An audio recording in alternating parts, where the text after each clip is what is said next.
Пикет вызван тем, что сегодня Совет Федерации рассматривает закон, который цинично назвали именем Димы Яковлева.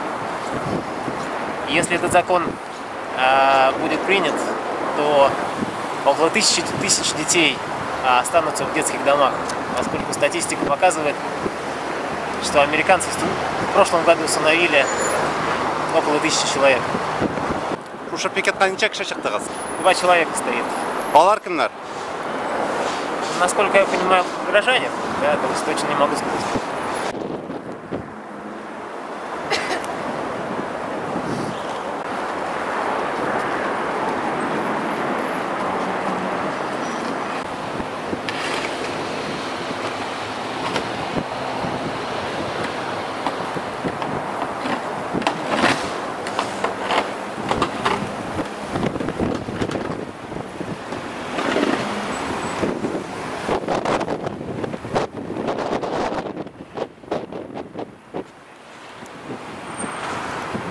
Зарина, менә бу пикетка нәрсә өчен чыктыгыз?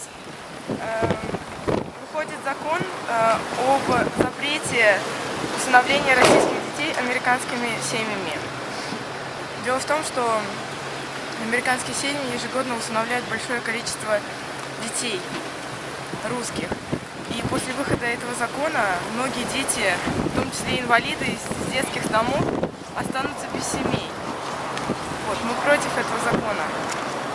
Һәм шуның өчен пикетка чыктыгыз. Да, мы считаем этот закон подлым, потому что детей из детских домов усыновляют многие американские семьи, и это обеспечивает им семью.